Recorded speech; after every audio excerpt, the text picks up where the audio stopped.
Good morning students. आज हम Shri Kheteshwar English academy की यूट्यूब क्लास में क्लास 7 के स्टूडेंट्स का साइंस सब्जेक्ट में स्वागत करती हूँ।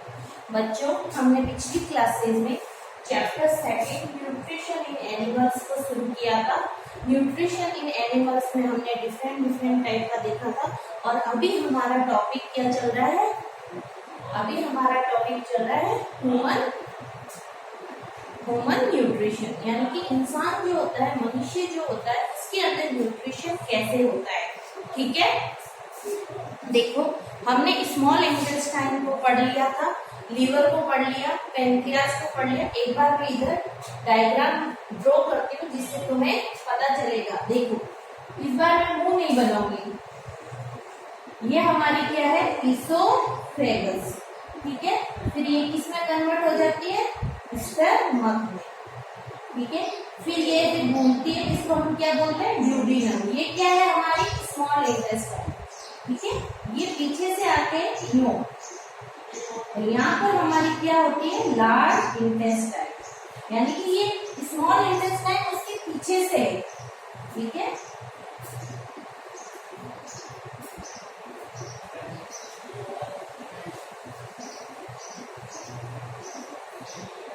ये हमारी है small large intestine.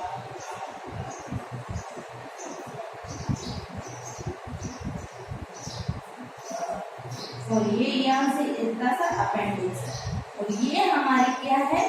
Small intestine. ऐसे बहुत ज्यादा कोइल रहती है ना, हमने बोला ना टाइटली पैक्ड होती है कोइल में, कोइल के रूप में। और इसकी कितनी लंबाई होती है? 7.5 मीटर इसकी लंबाई होती है। किसकी? स्मॉल इंटेस्टाइन की। ठीक है, ये हमारा स्टमक हो गया, ये हमारी इसोफेगस होगी, ये हमारा यहाँ पर क्या है? डायफ्राम। और यहाँ पर हमारा क्या होता है? लीवर होता है। लीवर में क्या होता है? गॉल ब्लैडर होता है। और यहाँ हमारा क्या होता है? पेनक्रियाज होता है। लीफ लाइक स्ट्रक्चर थी ना पेनक्रियाज की, ये समझ में आया? तो आज हम इस स्मॉल इंटेस्टाइन के बारे में पढ़ेंगे। हमने पिछली क्लास में बताया था कि जो बेटा पेज नंबर 27 निकालिए, बुक का पेज नंबर 27 निकालिए।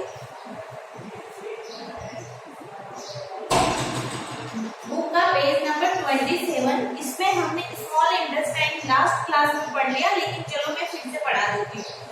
As the food leaves your stomach, जैसे ही हमारा फूड स्टमक को छोड़ेगा, स्टमक से ये किसमें आएगा? स्मॉल इंटेस्टाइन में आएगा। Little bye little it enters a long winding tube below it called the small intestine. इस तरह से धीरे धीरे हमारा खाना नेक्स्ट किसी ट्यूब में आएगा, उस ट्यूब का नाम क्या है? Small intestine.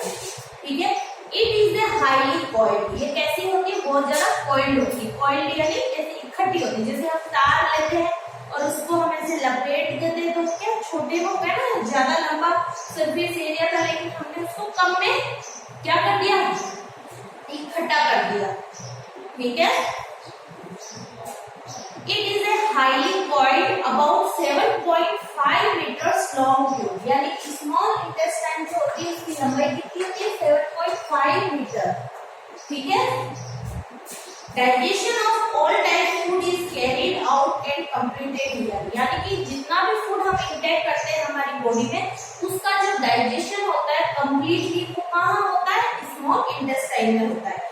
Digestion absorption of digested food also takes place in the small intestine. हमने बात की थी कि पहले इंजेक्शन करते हैं, फिर डाइजेशन होता है, फिर एब्जॉर्प्शन होता है। तो डाइजेशन और एब्जॉर्प्शन दोनों काम होते हैं स्मॉल इंटेस्टाइन में।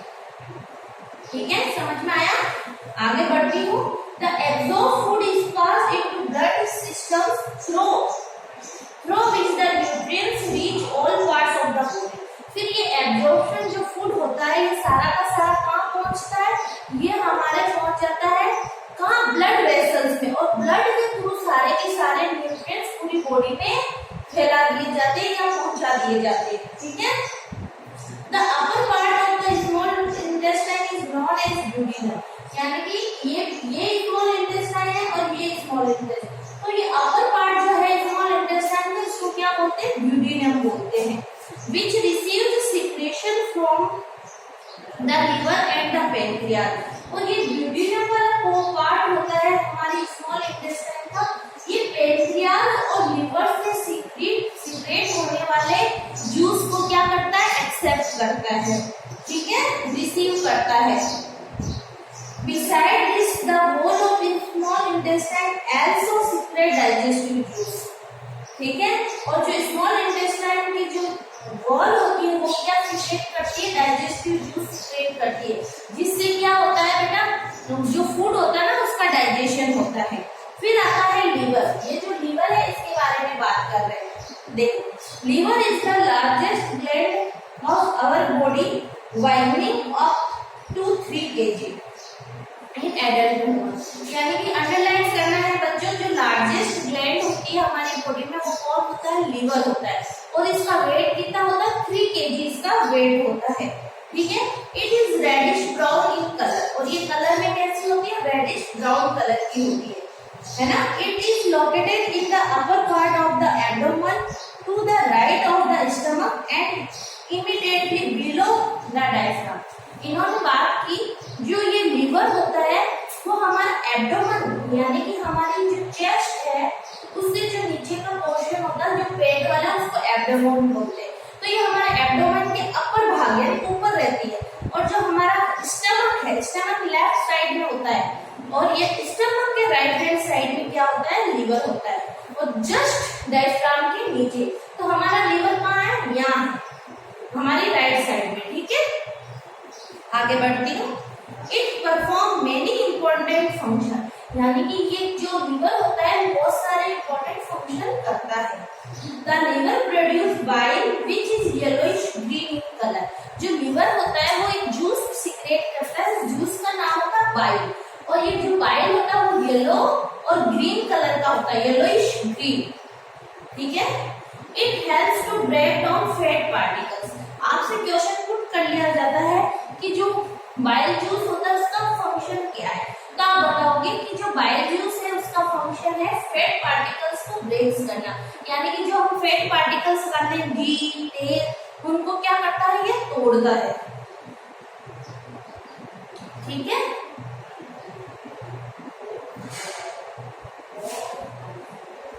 आगे बढ़ो बच्चों, ठीक है। देखो, the liver secretes bile juice, हाथ में ले लेते हैं ताकि आपको आसानी हो।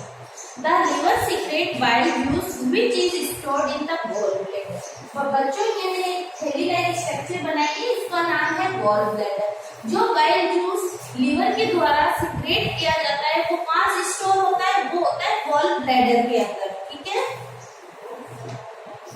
The bile breaks up fats into tiny droplets that can be digested and absorbed more easily। अब ये जो है ना बाइल जो सीक्रेट हुआ ना, ये क्या करता है, जो फैट होता है उसको छोटे छोटे पार्टिकल्स में तोड़ देता है, जिससे उसका डाइजेशन और एब्जॉर्प्शन दोनों क्या हो, बहुत इजीली होता है। हम जैसे बच्चों हम रोटी खाते हैं, इतनी बड़ी रोटी होती है, इतनी बड़ी रोटी होती है, उसको एक साथ थोड़ी खाते हैं, उसके टुकड़े कर करके खाते हैं ताकि हमारा डाइजेशन आसानी से हो, ठीक है। The digestive juice then act on these tiny droplets to form similar compounds known as fatty acid and glycerol। यानी कि जो फैट होते हैं उस फैट को जिन छोटे छोटे पार्टिकल्स में तोड़ा जाता है वो पार्टिकल्स क्या कहलाते हैं बेटा, फैटी एसिड और ग्लिसरॉल। क्या कहलाते हैं, फैटी एसिड और ग्लिसरॉल, ठीक है। आगे बढ़ती हूँ। The pancreas secrets the pancreatic juice that change starch into simple sugar. अब क्या होता है बेटा, ये तो हमने बाइल जूस का नाम, अब इधर जो पेनक्रियास है उससे भी क्या सीक्रेट होंगे, कुछ पेनक्रियाटिक जूस सीक्रेट होते हैं, और ये पेनक्रियाटिक जूस क्या काम करते हैं, सुनो। Pancreatic juice that change starch into sugar. जो स्टार्च होता है ना, स्टार्च हमने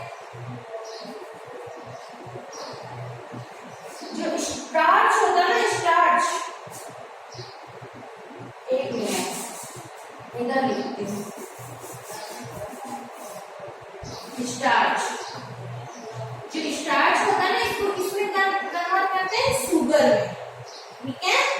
और जो प्रोटीन होते हैं उनको किस में करते हैं, जो प्रोटीन होता है उसको किस में करते हैं, एमिनो एसिड में। किसमें, एमिनो एसिड, एमिनो एसिड में। ठीक है, ये आपको याद रखना है। तो पैंक्रियाटिक जूस क्या करता है बेटा, स्टार्च को किसमें कन्वर्ट करता है, शुगर में। स्टार्च किसमें होता है, आलू में होता है, हमारे अनाज में होता है, इन सब में स्टार्च होता है। स्टार्च को तो किसमें बदलेगा, शुगर में, और जो हम प्रोटीन खा रहे हैं उसको बदलेगा एमिनो एसिड्स में। ठीक है, ये तो हमने पिछली क्लास में पढ़ लिया था, लेकिन फिर भी अभी पढ़ाना जरूरी था क्योंकि बीच में संडे जो आ गया। देखो अब हमारा टॉपिक है स्मॉल इंटेस्टाइन में एब्जॉर्प्शन कैसे होता है, यानी कि उसका चूसना, यानी कि उसके अंदर कैसे आ रहा है।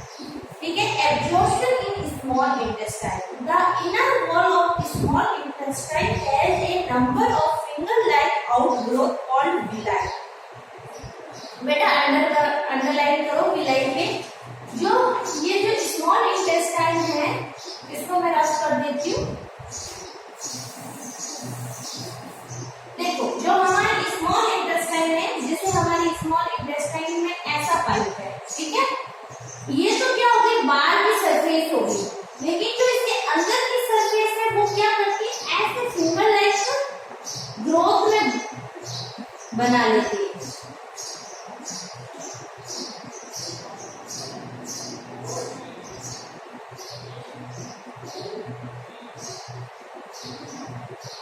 कुछ समझ में आया, ये क्या है, विलाई। क्या है, विलाई। देखो बच्चों इसको ध्यान से देखो, अगर मैं इसको पकड़ के खींचूंगी तो क्या होगा, ये ऊपर वाली सरफेस से ज्यादा लंबी हो जाएगी ना। जी हाँ बताओ, अगर इसके दोनों हिस्सों को मैं पकड़ के यूं खींचूंगी तो ये क्या हो जाएगा, ज्यादा लंबी हो जाएगी।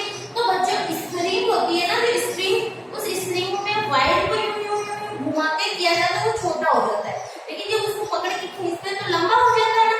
वैसे ही बेटा जो हमारी स्मॉल इंटेस्टाइन होता है उसकी जो अंदर की वॉल होती है, वो जैसे मेरा गाल है, एक तो बाहर की सरफेस हो गई, एक अंदर की, उसी तरीके की जो अंदर की वॉल होती है वो क्या करती है, फिंगर लाइक प्रोजेक्शन, यानी फिंगर लाइक स्ट्रक्चर बनाती है, जिसको क्या बोला जाता है, विलाई बोला जाता है।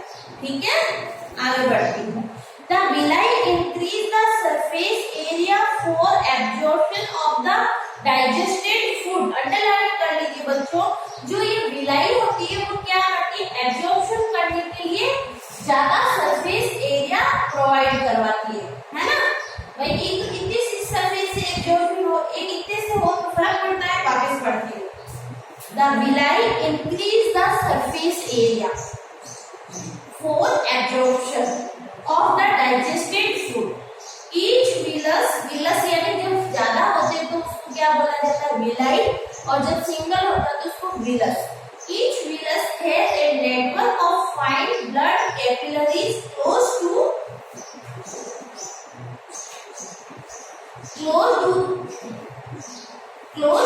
the surface। देखो ये जो विलाई होता है, इस विलाई में क्या होता है बच्चों, छोटी छोटी बारीक नसें आती है ब्लड की। ठीक है, इसमें ब्लड की नसें होती है, जो एब्जॉर्प्शन होता है ना वो इन ब्लड के अंदर मिक्स कर दिया है। जैसे कि जो नसें होती है, वेन्स होती है, उनकी जो बारीक होती है ना, बिल्कुल बालों बाल से भी पतली होती है ब्लड वेसल्स, उसको क्या बोलते हैं, कैपिलरीज बोलते हैं। तो ये हर एक विलस के ऊपर क्या होता है बेटा, क्या आता है, कैपिलरीज आती है जिसके अंदर ब्लड होता है। फिर जो एब्जॉर्प्शन फूड होता है वो कैपिलरीज में ऐड कर, मिक्स कर दिया जाता है, तो वो ब्लड में मिक्स हो जाता है। ठीक है, देखो the food substances are absorb by the villi. जितना भी फूड सब्सटेंस होता है वो एब्जॉर्ब होता है किसके थ्रू, विलाई के through, and then transported through the blood vessel to different organ of the body. और फिर ये ट्रांसपोर्ट कर दिया जाता है ब्लड वेसल्स के थ्रू डिफरेंट बॉडी ऑर्गन में। ठीक है, in the body the absorb food is incorporated into cell components, this is called assimilation. यानी कि अब क्या हुआ बेटा, ये जो फूड है ना, जो भी डाइजेस्टेड फूड था उसका एब्जॉर्प्शन विलाई में कर लिया और वो फिर एब्जॉर्प्शन जो मटेरियल ब्लड के थ्रू पूरी बॉडी में ट्रांसपोर्टेड हो जाता है। अब हर ऑर्गन उसका क्या करता है, यूज करने लगता है, और जब यूज करते हैं तो वो क्या हो जाता है, एसिमिलेशन कहलाता है। The food that remain undigested and unabsorbed then enters in the large intestine। अब क्या हुआ, एब्जॉर्प्शन कर लिया। अब जो फूड जिसका एब्जॉर्प्शन नहीं हुआ, जिसका डाइजेशन नहीं हुआ, वो किधर एंटर होता है, वो एंटर होता है ब्लड वेसल्स लार्ज इंटेस्टाइन में, यानी कि ये यहाँ यानी कि स्मॉल इंटेस्टाइन का जो लास्ट सिरा होता है वो फिर धीरे से किसमें कन्वर्ट हो जाता है, लार्ज स्मॉल इंटेस्टाइन। आप उसके साथ जुड़े हुए रहते हैं। देखो, undigested and unabsorbed then enters into large intestine, यानी कि जो डाइजेस्टेड नहीं है और जो अनएब्सॉर्ब्ड है वो फूड कहाँ एंटर हो गया, लार्ज इंटेस्टाइन में। ठीक है, देखो अब आगे है लार्ज इंटेस्टाइन। अब कौन सी इंटेस्टाइन पढ़ेंगे हम, अभी स्मॉल हमने पढ़ ली, अब हम पढ़ेंगे लार्ज। ये एल है ना बेटा, लार्ज इंटेस्टाइन। ठीक है,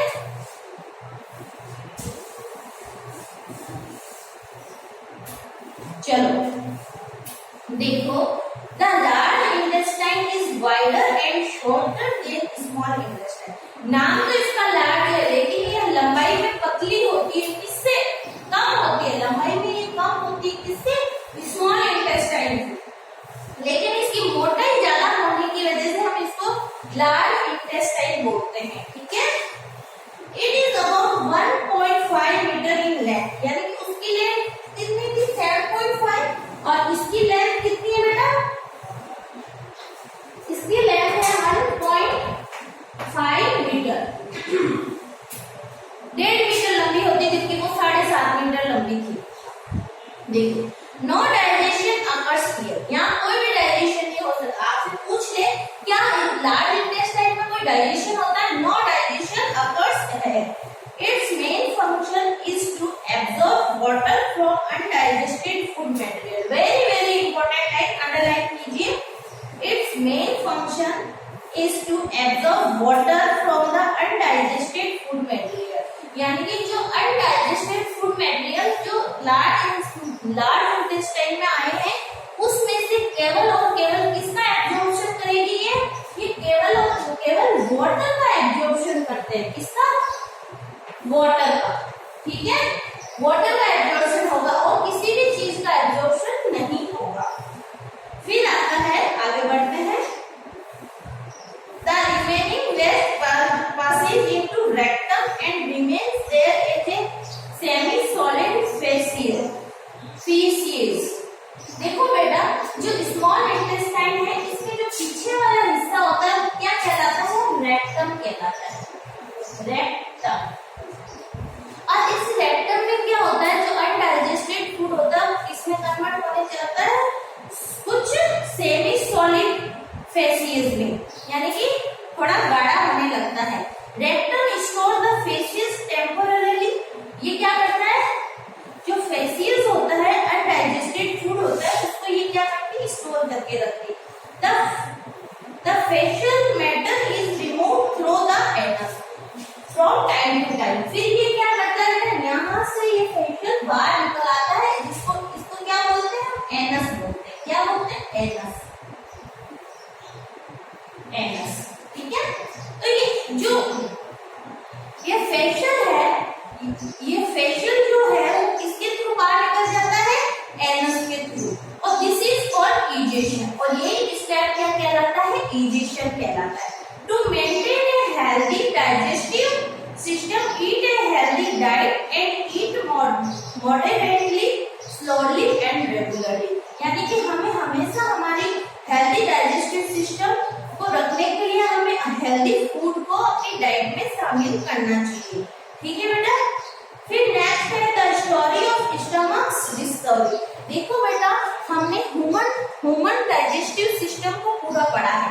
ठीक है, मुंह से शुरू होता है, माउथ से लेके एनस तक सारा कंप्लीटली पार्ट क्या कहलाता है, हमारा एलिमेंट्री कैनाल कहलाता है।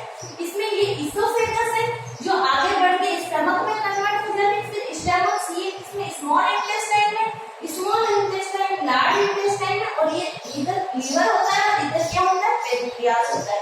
तो बच्चों आपको समझ में आया? आज हमारा ह्यूमन डाइजेस्टिव सिस्टम कंप्लीट हो गया, यानी कि जो ह्यूमन होते हैं वो अपना न्यूट्रिशन कैसे करते हैं। आप एक बार इसको देखिए, फिर मैं आगे बढ़ती हूँ, ठीक है?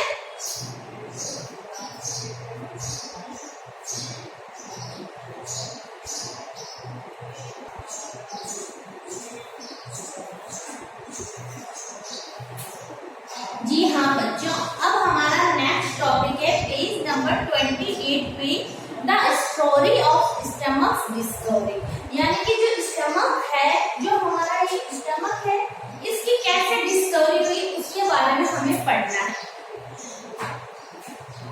एक strange incident led to the discovery of working of the stomach during 1822।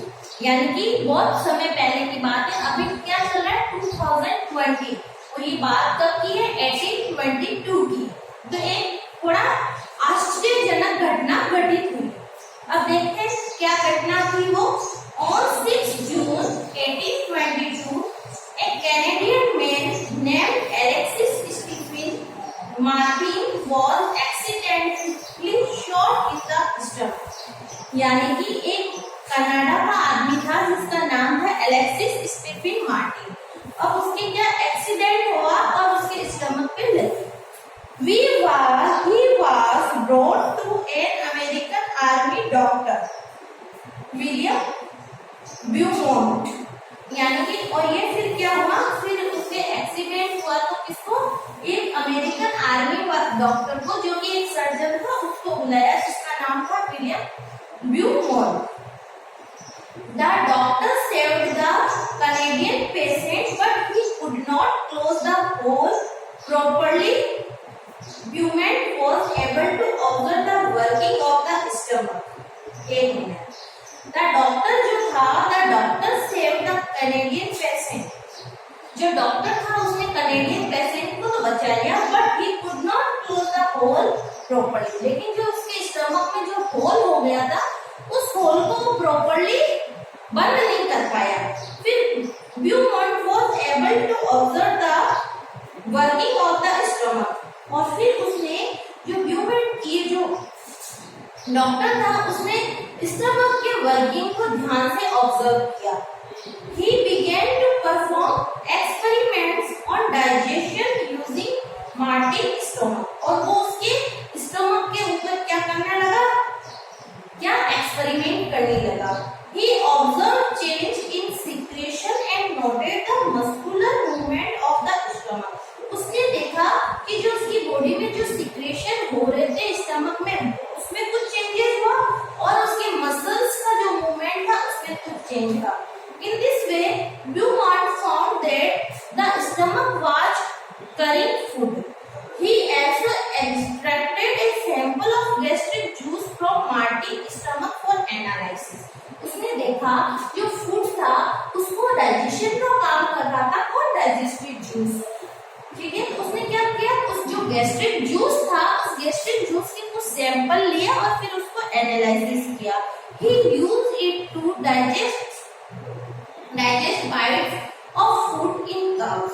He also observed that the end of the stomach opened into the intestine only after the digestion of the food inside the stomach is completed। उसने observe किया कि जब तक stomach के अंदर food का digestion नहीं होता है, तब तक यहाँ पर क्या होता है, एक वाल लगा हुआ होता है, वो वाल नहीं खुलता है कि ये फूड यहाँ आए। समझ में आया आपको? डाइजेशन इन ग्रास ईटिंग एनिमल्स। देखो बच्चों, जो घास खाते हैं उन एनिमल्स के अंदर डाइजेशन कैसे होता है। आपने देखा होगा कि जो जानवर होते हैं वो क्या करते हैं, घास को खाते जाते हैं, लेकिन फिर बाद में जब वो बैठे रहते हैं ना, तो जुगाली करते हैं, यानी कि उनका मुंह चलता रहता है, यानी कि वो पेट में खाया हुआ सारा खाना धीरे धीरे बाहर लाते हैं मुंह में, फिर उसको चबाते हैं, है ना, और फिर उसका क्या होता है, डाइजेशन होता है। तो animals consist of plant material, particularly grass. यानी कि जो herbivores होते हैं वो मोस्टली क्या खाते हैं? ग्रास को खाते हैं. Grass is rich in a specific carbohydrate called cellulose. और जो घास होती है उसमें क्या होता है? एक कार्बोहाइड्रेट होता है. उस कार्बोहाइड्रेट का नाम क्या होता है? सेल्यूलोज. यानी कि मनुष्यों के अंदर जो कार्बोहाइड्रेट होता है वो तो होता है स्टार्च, और जानवरों के अंदर जो कार्बोहाइड्रेट होता है वो होता है सेल्यूलोज. ठीक है. Human and many other animals can not digest cellulose. यानी कि दूसरे एनिमल और ह्यूमन सेल्यूलोज का डाइजेशन नहीं कर सकते. The grass eating animals have a unique method of digesting cellulose. यानी कि जो घास खाने वाले जानवर होते हैं उनके पास एक स्पेशल एक यूनिक मेथड होता है जिसके थ्रू वो सेल्यूलोज का क्या करते हैं? डाइजेशन करते हैं. ठीक है. You might have observed hoofed animals such as cows, buffaloes, deer, sheep and many other grass-eating animals chewing continuously even when they are not eating grasses. यानी कि ये कहना चाह रहे जो घास खाने वाले जानवर होते हैं जब वो घास नहीं खाते तभी वो चबाते रहते हैं. ऐसा क्यों होता है? ठीक है.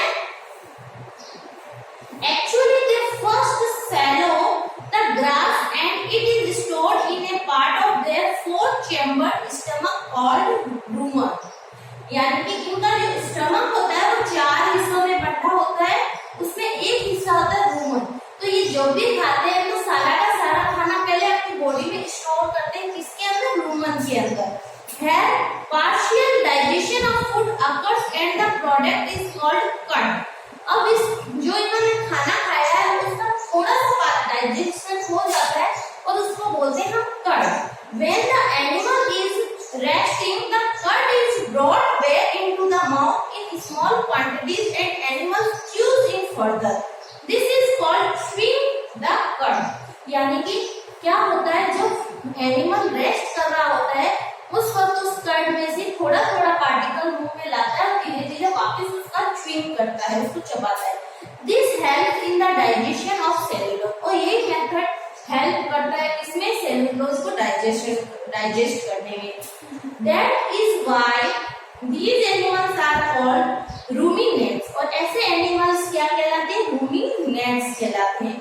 The ability of to ruminate not only provides for better utilization of food, but it has the added advantage that the time need for grazing. ये इसलिए होता है बेटा क्योंकि जब ये चारा खाने जाते हैं तो वहाँ ये सिर्फ और सिर्फ चारा खाने नहीं रहते. जैसे किसी मैदान में चले गए खा रहे तो वहाँ डाइजेशन करेंगे, वहाँ खड़े खड़े चबाएंगे तो बहुत टाइम लगेगा. तो भगवान ने इनको एक ऐसा करेक्टर दे दिया कि ये फटाफट खा ले खाना और अपनी बॉडी में उसको स्टोर कर ले और जब फ्री होंगे तब उसका डाइजेशन कर लेंगे, उसको आराम से चबा लेंगे. ठीक है. Is reduce to a minimum. The chewing of meat can be carried out later in a safe place. ठीक है.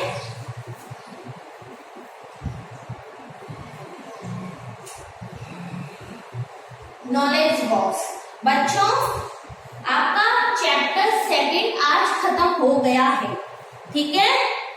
जो चैप्टर 2 है जिसका नाम था न्यूट्रिशन इन एनिमल्स ये आज कंप्लीट हो गया है. हमने न्यूट्रिशन एनिमल्स अच्छे से डिटेल से पढ़ा है. तो प्लीज आपके पास बुक सेट नहीं है तो आप बुक सेट लेके आइए क्योंकि मैं बार बार बुक सेट की बात कर रही हूँ. जैसे ये थ्योरी वाला चैप्टर था तो मुझे बुक की जरूरत पड़ी, मैंने पढ़ाया तो एटलीस्ट आपके पास बुक होगी तो आप उसको अच्छे से समझ पाओगे. अब आपको क्या करना है? इस चैप्टर के क्वेश्चन आंसर को फाइंड आउट करना है. क्वेश्चन है उनके आंसर को क्या करना है? ढूंढना है चैप्टर में से. और जब मैं आपको ये क्वेश्चन करवाऊंगी तो आपको उनके जवाब देने होंगे. ठीक है. आज की क्लास को हम यही समाप्त करते हैं. नेक्स्ट क्लास में हम इस चैप्टर के क्वेश्चन एंड आंसर करेंगे और आप मेरे बराबर अपनी कॉपी में क्वेश्चन आंसर करते रहिए. ठीक है. ताकि आपके ऊपर ज्यादा बर्डन ना हो वर्क का. Okay class, thank you.